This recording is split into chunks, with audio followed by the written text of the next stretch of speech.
अब हमारा आता है parties interested in accounting information, यानी कि कौन से ऐसे लोग हैं जो हमारी अकाउंट्स की नॉलेज को लेना चाहते हैं, हमारे बुक्स ऑफ अकाउंट्स के बारे में जानना चाहते हैं, हमारे प्रॉफिट और लॉस के बारे में जानना चाहते हैं। जैसा कि हमने पहले भी पढ़ा कि अकाउंटिंग में लास्ट स्टेप होता है रिजल्ट कम्युनिकेट करना टू द इंटरेस्टेड पार्टीज, यानी बाहर वाले लोगों को अपनी जानकारी देना। तो ये बाहर वाले लोग कौन हैं, हम इनके बारे में पढ़ेंगे। पहले आप इसका एक स्क्रीनशॉट ले लीजिए। 2 टॉपिक्स कवर कर रहे हैं हम यहाँ पर, पार्टीज इंटरेस्टेड और एडवांटेजेस। तो हमारे पास देखिए 2 तरह के लोग होते हैं जो हमारी बुक्स के बारे में जानकारी लेना चाहते हैं। फर्स्ट को हम बोलते हैं इंटरनल यूजर्स और सेकंड जो है कैटेगरी उसको बोला जाता है एक्सटर्नल यूजर्स। इंटरनल का मतलब अंदर वाले, यानी ये वो लोग हैं जो कंपनी के अंदर एग्जिस्ट करते हैं और कंपनी के बारे में जानकारी लेना चाहते हैं। सबसे पहले यही लोग होते हैं जो कंपनी के बारे में फुल इन्फॉर्मेशन रखना चाहते हैं। जैसे कि फर्स्ट है हमारे ओनर्स, देन मैनेजमेंट। ओनर यानी मालिक। कोई भी इंसान जब बिजनेस स्टार्ट करता है तो ऑब्वियसली उसके माइंड में होता है कि मुझे प्रॉफिट कमाना है, वो लॉस कमाने के लिए तो बिजनेस कभी नहीं करता। इसीलिए वो हमेशा इंटरेस्टेड रहता है ये जानने में कि मुझे प्रॉफिट हो रहा है या नहीं हो रहा। ठीक है, उनको बोला जाता है ओनर यानी मालिक। दूसरे लोग आते हैं मैनेजमेंट, यानी वो मैनेजर मेंबर्स जिन्होंने फ्यूचर के लिए प्लानिंग्स करनी है, जिनको पता होना चाहिए कि इस साल हमारे प्रॉफिट्स कितने हुए, ताकि वो नेक्स्ट ईयर के लिए अच्छे प्लान्स बना सकें, अच्छे प्रोजेक्ट्स बना सकें, है ना। तो ये वो लोग हैं जो हमेशा इंटरेस्टेड रहते हैं हमारे प्रॉफिट को जानने में। इनके अलावा और भी बहुत सारे लोग हैं जो हमारे कंपनी के प्रॉफिट्स जानना चाहते हैं और ये कंपनी के बाहर एग्जिस्ट करते हैं, इसीलिए इनको एक्सटर्नल यूजर कहा जाता है। First is competitor. हमारे कॉम्पिटिटर की नजर हमेशा हमारे बिजनेस पर होती है। वो हमेशा जानना चाहता है कि हमारे बिजनेस में कितना प्रॉफिट हो रहा है, कितना लॉस है, हमारे पास कितनी एसेट्स हैं, हम कितना लेन देन कर रहे हैं, ताकि वो भी हमारे हिसाब से अपनी स्ट्रेटेजीज बना सके, हमें हराने के लिए स्ट्रेटेजीज बना सके। Then employees. एम्प्लॉइज इसीलिए जानना चाहते हैं हमारे प्रॉफिट्स के बारे में क्योंकि उनको हमेशा अपनी सैलरी के लिए टेंशन रहती है। वो ये जानना चाहते हैं कि अरे भैया इस बार कंपनी में प्रॉफिट्स कितना हुआ है, क्या हमें इस बार अच्छी सैलरीज मिलेंगी, क्या हमें इस बार अच्छा बोनस, हमें अच्छा कमीशन मिलेगा। ठीक है, तो ये जानने के लिए उनकी नजर हमेशा हमारे बुक्स ऑफ अकाउंट्स पर रहती है। Then investor. इन्वेस्टर वो लोग होते हैं जो हमारी कंपनी में पैसा लगाते हैं।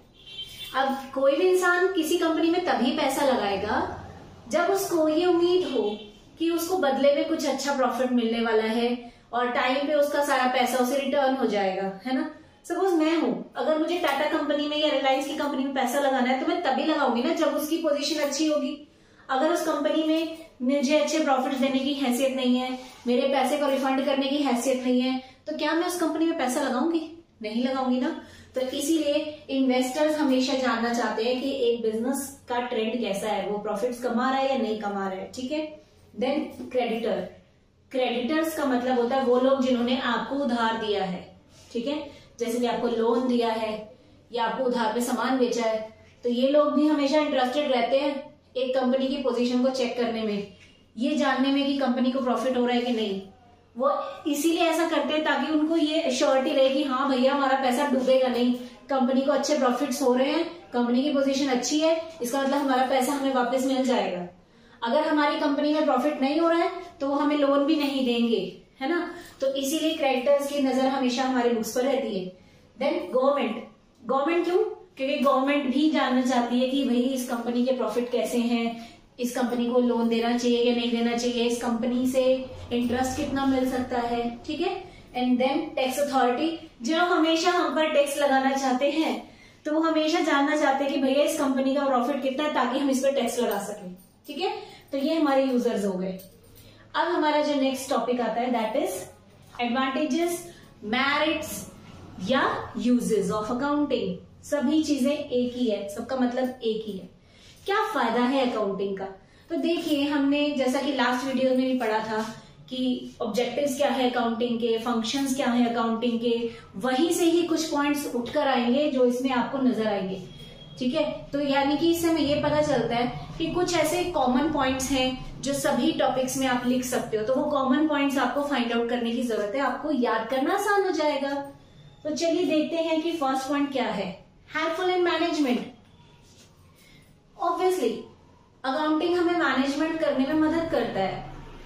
क्योंकि मैनेजर्स का काम होता है आने वाले साल में नए प्लान्स बनाना, प्रोजेक्ट्स बनाना, और ये तभी होगा जब आप प्रीवियस रिकॉर्ड देखेंगे कि भाई पिछले साल हमने क्या क्या किया, कितना प्रॉफिट हुआ, कितना लॉस हुआ, कितनी सैलरीज हमने एज अ एक्सपेंस कर दी। मतलब ये सारी चीजें वो देखने के बाद ही तो फ्यूचर के लिए प्लान करेंगे, तो इस चीज में हमें मदद करता है। Second, helpful in planning.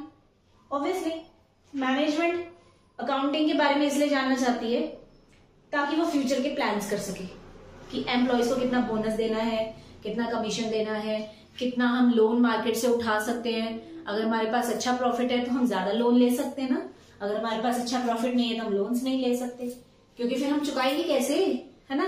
तो ये सारी प्लानिंग्स करने के लिए भी हमें अकाउंटिंग की जरूरत होती है। Next, helpful in decision making. फिर से वही बात आ गई है कि डिसीजन कोई भी लेना है आपको फ्यूचर में तो उसके लिए आपको अकाउंटिंग की जरूरत पड़ती है। Next, provide complete and systematic record. ये मैंने लास्ट वीडियो में भी बताया था आपको, तो ये सारे पॉइंट्स तो कॉमन ही हो जाएंगे कि अकाउंटिंग हमें सिस्टमैटिक और कंप्लीट रिकॉर्ड प्रोवाइड करता है। आई होप मेरी प्रीवियस वीडियो आपने देखी है, इसका पार्ट 1 नहीं देखा है तो जरूर देखिएगा, लिंक आपको डिस्क्रिप्शन में दे दिया गया है, ठीक है। Next is information of profit and loss, यानी कि आपको प्रॉफिट हुआ है या आपको लॉस हो रहा है, आपको कितना पैसा एज ए लोन देना चाहिए, कितना पैसा एज ए लोन मार्केट से उठाना चाहिए, ये सारी जानकारी आपको कहां से मिलती है, अकाउंटिंग से। Next, information of financial position. Again her company last में एक बैलेंस शीट बनाती है जिसमें वो दिखाती है कि हमें कितना प्रॉफिट हुआ, हमारे पास कितनी एसेट्स पड़ी हैं, कितना उधार हमें किसी का चुकाना है। ये सारी चीजें जब हम देखते हैं इसको फाइनेंशियल पोजीशन बोला जाता है। तो एक कंपनी के पास पोजीशन कैसी है, मतलब वो बेटर है या वो घटिया पोजीशन में है, ये कहां से पता लग सकता है, सिर्फ अकाउंटिंग से। Next, evidence in legal matter. अगर कोई कंपनी के ऊपर केस कर देता है, कोई इन्वेस्टर, कोई क्रेडिटर, गवर्नमेंट या कोई एम्प्लॉय, कोई भी आपके ऊपर अगर केस करता है तो आप अपनी बुक्स ऑफ अकाउंट्स को एज अ प्रूफ कोर्ट में दिखाकर अपने आप को बेकसूर साबित कर सकते हैं। अगर आप सही हैं, आपने कोई फ्रॉड नहीं किया है, तो आप अपनी बुक्स ऑफ अकाउंट्स को कोर्ट में दिखा सकते हैं और लीगल मैटर्स में आपको हेल्प हो सकती है। Next, helpful in raising loans. Market से अगर आपको लोन उठाना है तो सिंपल सी बात है कि लोन देने वाला पहले आपकी फाइनेंशियल पोजीशन चेक करना चाहेगा, ये जानना चाहेगा कि आप प्रॉफिट्स कमा सकते हैं कि नहीं, आपकी कंपनी कहीं घाटे में तो नहीं जा रही, क्योंकि अगर ऐसा है तो वो आपको लोन नहीं देगा, है ना। तो अगर आपको लोन लेना है तो उसके लिए भी अकाउंट्स आपको बहुत हेल्प करता है, आपकी बुक्स आपको हेल्प करती है। Next, helpful in prevention of fraud and error.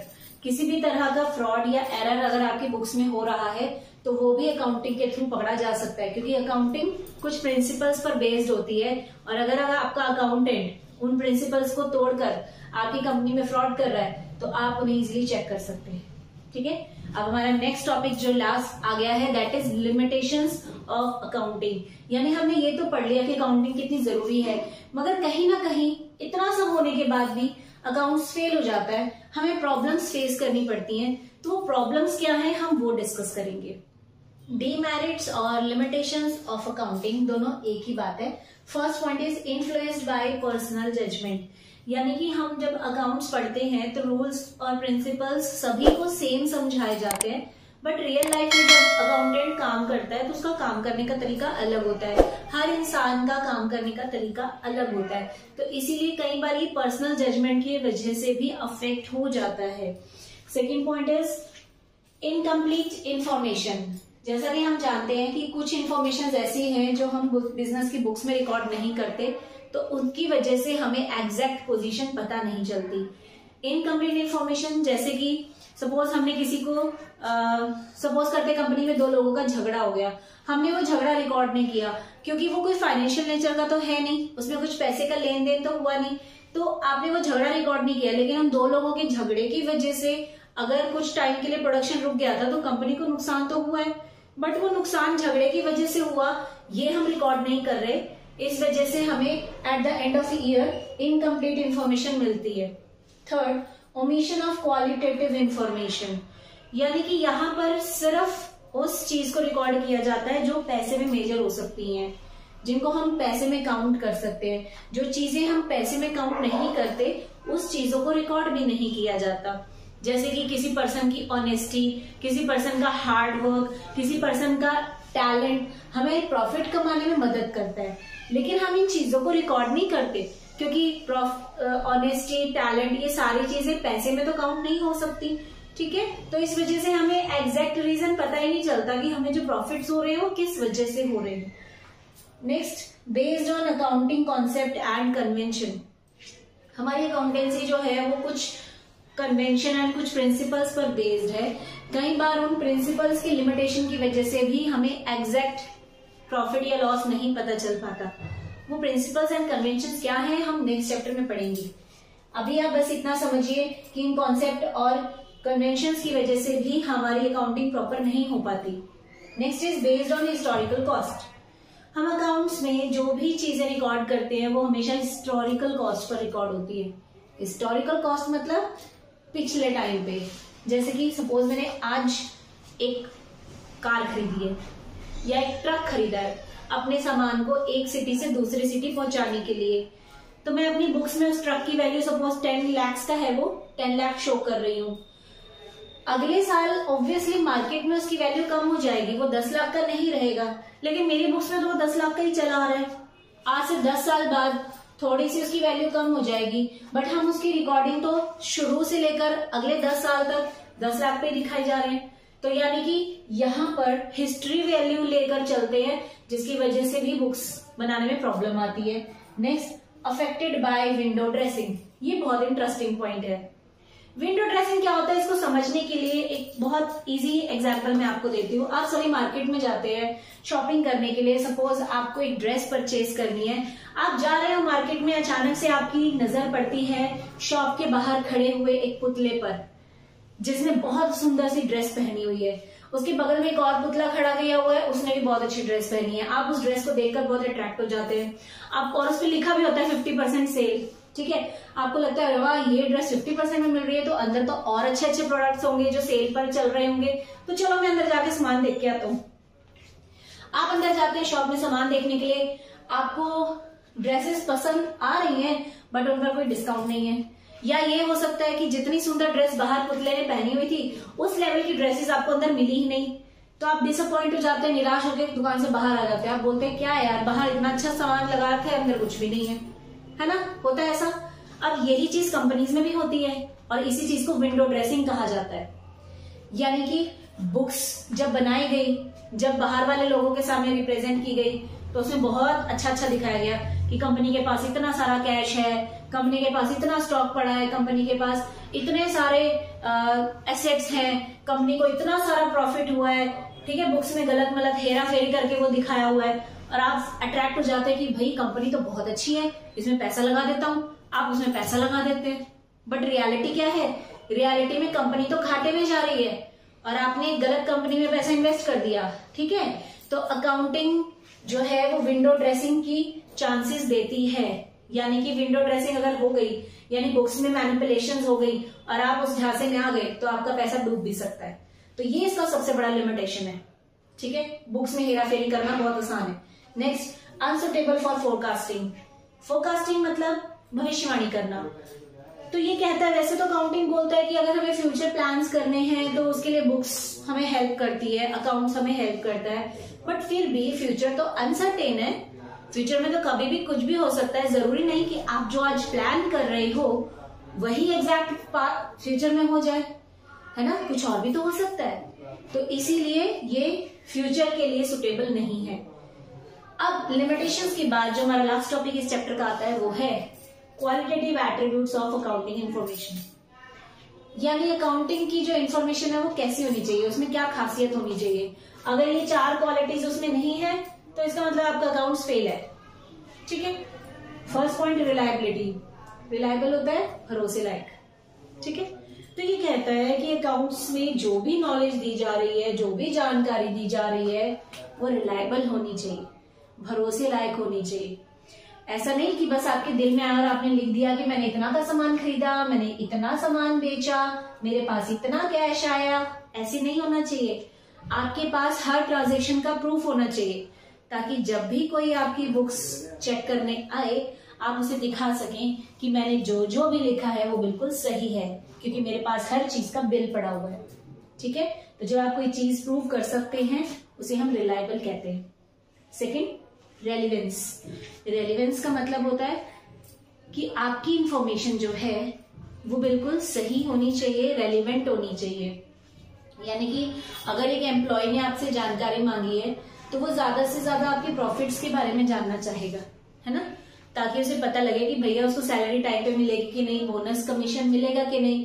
और आप उसको जानकारी दे रहे हैं अपने लोन की, अपने स्टॉक की, तो वो उसके मतलब का थोड़ी ना है ना, वो तो उसके मतलब का है ही नहीं। तो रेलिवेंस का मतलब होता है कि जब कोई सामने वाली पार्टी आपसे जानकारी मांगे तो आप उसको उसके मतलब की जानकारी दें, रेलिवेंट करें उसको, ऐसी फालतू की चीजें से ना बताएं। ठीक है। देन अंडरस्टैंडेबिलिटी, यानी आपकी बुक्स ऑफ अकाउंट्स प्रॉपर बनी होनी चाहिए, सही प्रिंसिपल्स को फॉलो करके बनी होनी चाहिए, ताकि हर इंसान उसको इजीली अंडरस्टैंड कर सके, समझ सके। एंड लास्ट, कंपैरेटिबिलिटी, यानी कि आप अपने इस साल का प्रॉफिट नेक्स्ट ईयर के प्रॉफिट के साथ कंपेयर कर सके, इस साल का प्रॉफिट पिछले 10 साल के प्रॉफिट से कंपेयर कर सके। इस तरीके से बुक्स बनानी चाहिए ताकि कंपैरिजन करना आसान हो जाए, या अपनी कंपनी का प्रॉफिट किसी और की कंपनी के प्रॉफिट के साथ कंपेयर कर सके। इस तरह की क्वालिटी आपकी बुक्स में होनी चाहिए। तो इसी के साथ हमारा फर्स्ट चैप्टर कंप्लीट होता है। नेक्स्ट वीडियो में हम सेकंड चैप्टर स्टार्ट करेंगे। प्लीज दोस्तों वीडियो को एंड तक जरूर देखिएगा। Till then bye, have a good day.